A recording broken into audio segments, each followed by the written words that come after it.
Hey guys, welcome back to the BuzWeaver channel. It is Monday, November the 4th. We are 1 day away from the election.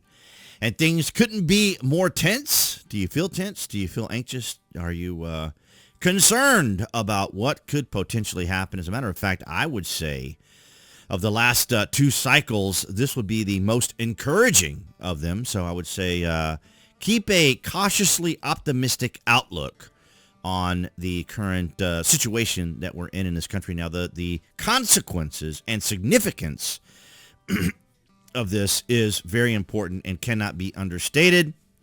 But we have seen some shifts and some movements here in the last several hours. I'd say with the last 28 to 48 hours.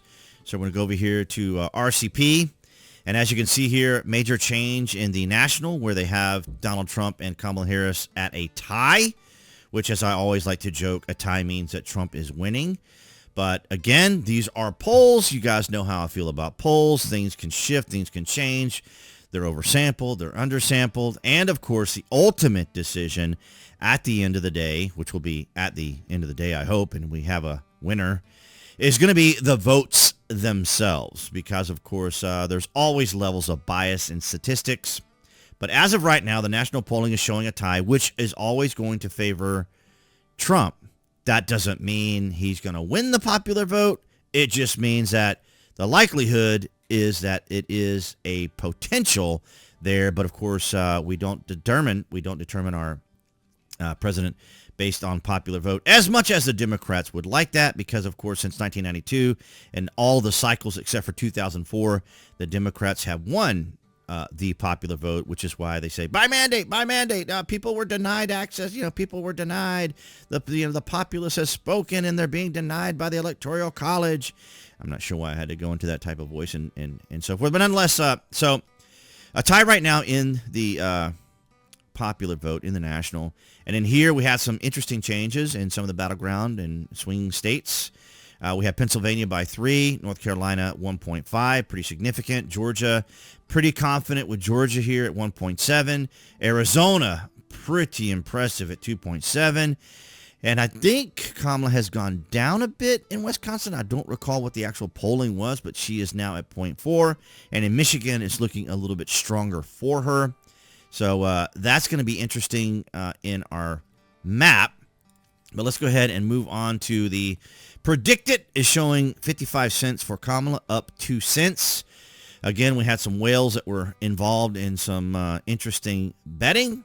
So, of course, there's always going to be that level of influence. And, of course, as you guys always know, there's always going to be these levels of influences and changes in numbers because, of course, the Establishment Uni-party, the left, the media, and others are always going to want to project something to then plant seeds into people's minds. But ultimately, as we say here on the BuzWeaver channel, you got to go vote. Voting is where it's going to really matter, regardless of the requested mail-in ballot request and what has been sent in and what has been received.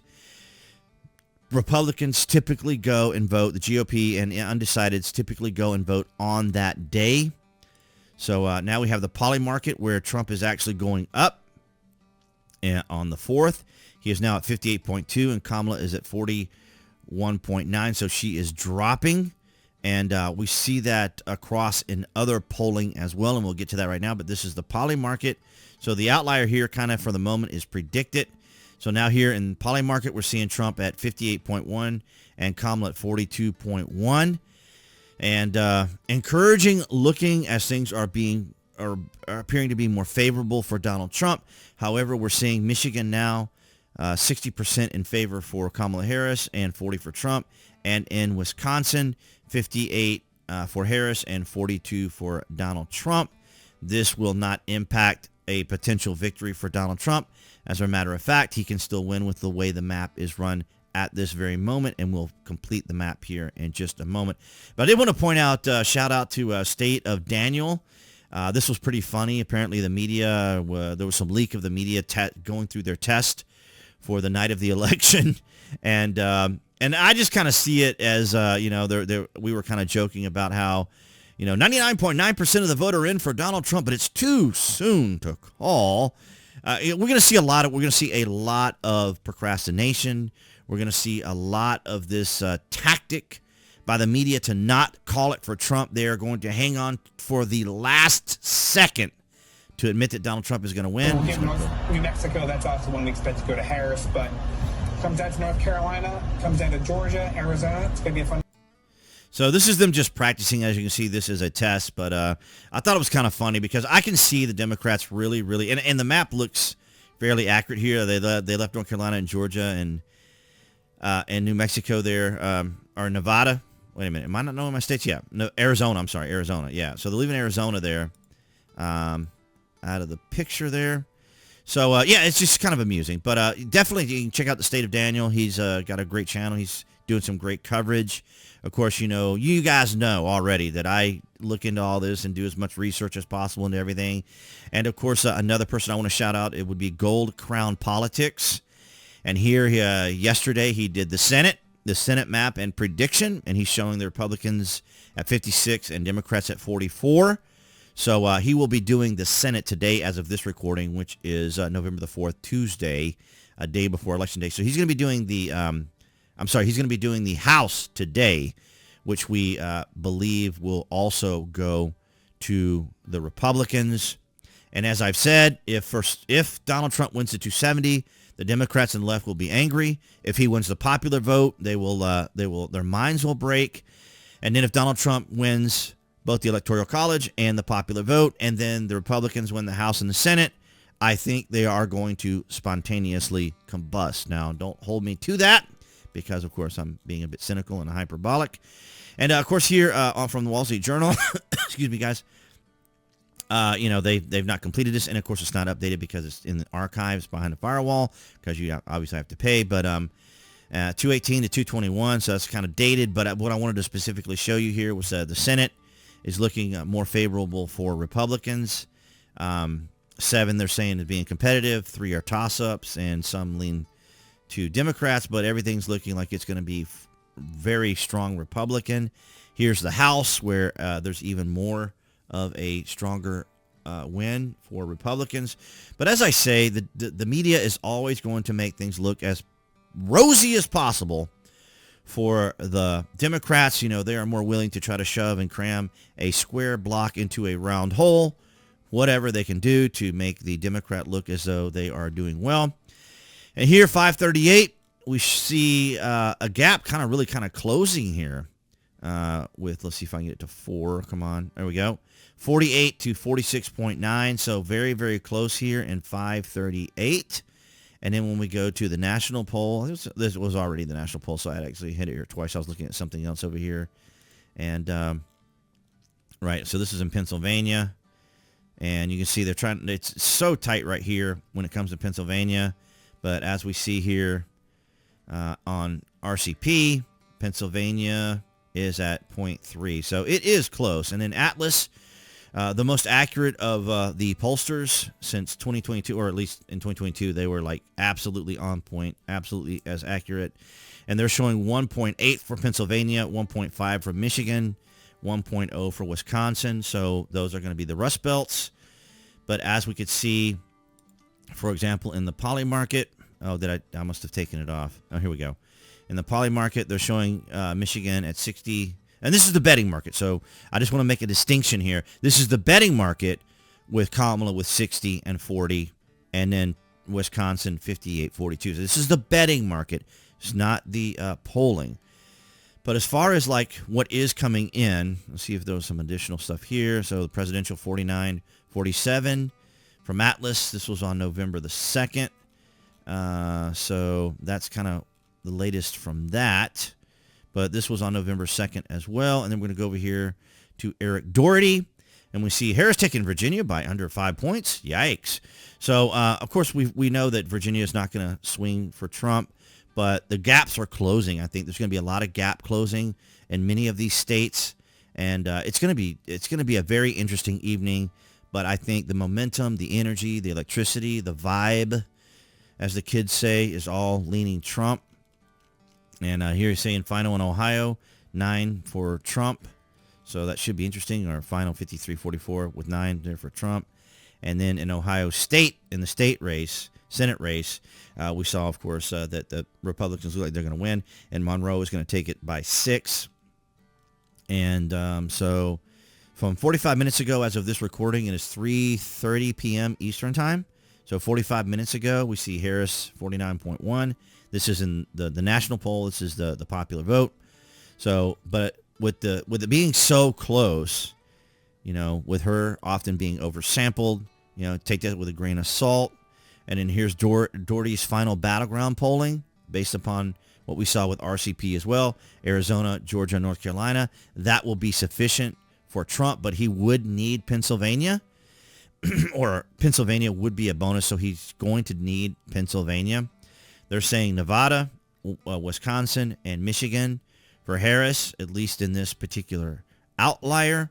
So if we complete this by what they're saying, we're just going to go ahead and just do a lean Wisconsin for Kamala, lean Wisconsin for Michigan, and we'll do a lean for Trump in Pennsylvania.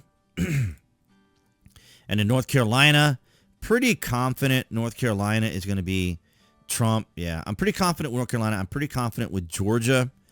So I'm just going to go ahead and give him North Carolina. I'm going to go ahead and give him Georgia.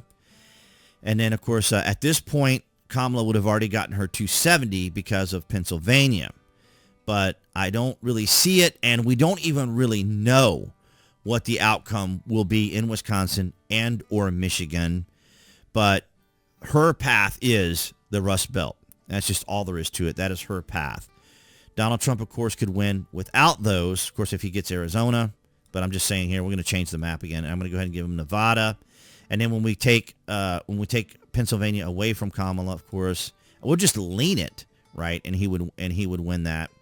And but yeah, so her best path is going to definitely be through the Rust Belt. But I really don't see. Maybe let's see, what was the biggest outlier there with Doherty's? So Nevada, okay, so Wisconsin at 2.6, Michigan at 4.9. Wow. Okay, so let's just give her, we'll go ahead and just give her Michigan. Let's see, we'll go ahead and go full blue here, and then Wisconsin will do a lean for Trump, and then Pennsylvania will do a lean for Trump, and that's going to put him at 297, and she would be at 241. So very interesting scenarios here, but of course these are just the polling and the betting market. But as we see here, when we go to to the poly market itself, I think this is a far more reasonable outline of Trump winning Pennsylvania, North Carolina, Georgia, Arizona, and Nevada, and winning it for the night. But I can tell you this, if Trump gets any of the Rust Belt the night of the election on Tuesday, he is most likely going to win. That is going to be a very unfortunate scenario for the Democrats, and they're going to stall. They're going to do the whole deal like we were talking about here with Daniel. They are going to, it's 99.9 with Trump winning by 2.3, but it's too soon to call. I have a feeling that kind of nonsense will happen. But I welcome your guys' thoughts and opinions down below.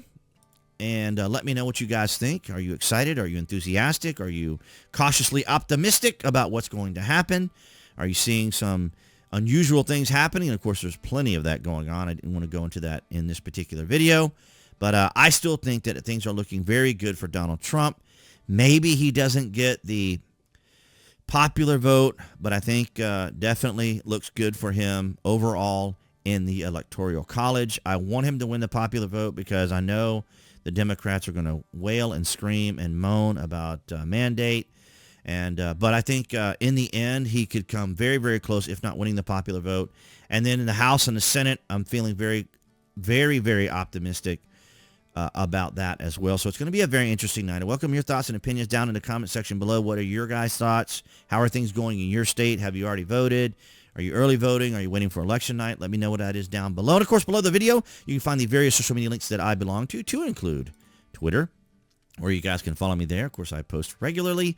And then, of course, here on YouTube, I don't have it on my channel, but on YouTube, of course, you guys can see below the video that I'll have the various links to my to my affiliate marketing, and you guys have been amazing there. Thank you to all those that have participated and added it to their bookmarks. I really appreciate the orders. Of course, your privacy is very protected, and so I only see that the orders have gone through, so that's awesome. But thank you guys so much for those of you who have been utilizing the Amazon links. And, of course, if you're interested in a VPN, down below the video, you can see VPN Trust Zones, one of my favorites. They do a great job. They've actually done some really nice updates lately that have really created some really good connections, so I really appreciate that. But, guys, of course, all of you watching across New Tech, that's BitChute, Rumble, and Odyssey, thank you so much for your guys' continued support. We can just go right straight to Odyssey real quick. I got it right here on my... But thank you guys so very much, for all of you there on Rumble. And so your guys' support there has been amazing, so thank you so very much. And, of course, on Odyssey, we now have to upload directly to Odyssey now because of changes that are made by YouTube. And speaking of YouTube, of course, there on the right side of the screen, which will be where my little cursor is swirling, you'll see the icon, the channel icon. You guys can click on that to subscribe as well as select notifications. That way you know there's content here on the channel. And I'll see all you guys in the next video.